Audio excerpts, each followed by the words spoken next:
it's time to go over some of the finer details. So this movie was released in May of 1988. Has a $2 million budget and only made $725,000 back, which is kind of amazing. I mean, I get it. It's a weird movie, but like Nicolas Cage was coming off of Raising Arizona. He had some pretty decent star power coming into this movie, and yeah, I mean, I love this movie.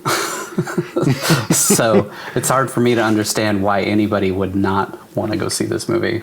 But it's since become a huge cult classic. That's how I saw it. Was like, I think it was like late night Cinemax.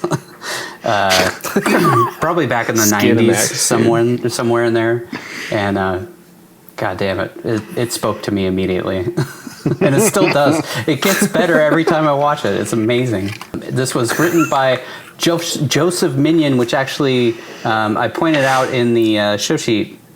He's actually in the movie. He's one of the waiters, or he's the waiter in that grease hole in the that one weird scene where he goes to the little diner. And of course, directed by Robert Bierman and shot by Stefan Zepsky, who also shot Batman Returns, Edward Scissorhands, bunch of Tim Burton movies, and a bunch of other things too. So yeah. Wow. In case you're wondering why the movie's pretty, sometimes that's kind of the Achilles heel of movies that otherwise maybe could have pushed over the it's not quite a B movie threshold. Yeah, if they look cheap or cheesy. Yeah, I mean, like so far every movie that we've done has looked pretty good. Wicker Man, Grand Isle, Deadfall. Deadfall had some low budget cheese to a lot of the shots, I think.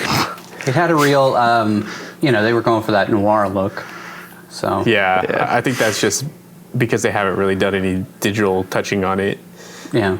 Like they have with some of his other movies. I don't know. There were just certain things in that, like the opening scene in the warehouse. It was basically just like super dark, except for like one light somewhere. It just looked really bad, like cheap. Noir, dude. That's noir. It works in a black and white film 30 years before then. It worked in that film. Movie magic. This is easily the highest rated film that we've done so far, with a 61% on Rotten Tomatoes. But I saw, like, Metacritic gave it a 31%, and most of the reviews were bad. Like, people really didn't like it in the Metacritic critics, or whatever. But Rotten Tomatoes gave it a 61%, 5.89 out of 10.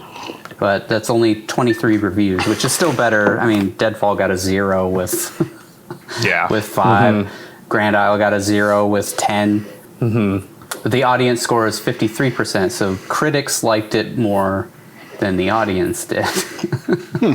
Doesn't really surprise me. I feel like you kind of have to look at this movie different from like I'm just going to sit and eat some popcorn and chill out and watch this movie type of movie. It does some creative stuff with it, so I can see it being a bit more critically favored. You know, if you think about it more than the average person probably would. So Nick Cage is in a couple of the different commentaries that I've heard. He's kind of described, especially his early roles, as sort of like avant-garde or like Dadaism. Like he was kind of going for a new art form with acting.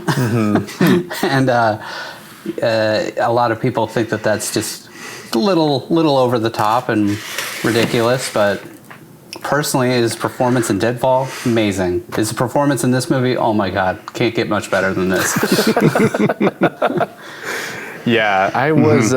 It took probably the first act for me to kind of realize, like, oh, okay, this isn't just him being crazy.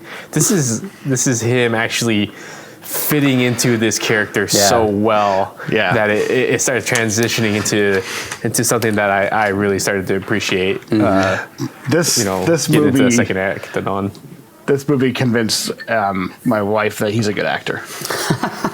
Wow! It's like somewhere in the movie it clicked to her that like he's a good actor, and he's not just like, I think for her, to me to some extent too, when we were younger, we only watched some of the movies that he did more mainstream, like National Treasure, Gone in 60 Seconds, The Rock, where he kind of just plays like a normal guy, and like I think he's wasted in those roles. That's not his strength. So when he's just doing those, he just seems like a boring actor. He's not really doing much on it. But when he actually can get into the playing somebody as batshit insane as this character, when Nick Cage it really shines. When Nick Cage gets let loose, it's just magic, man.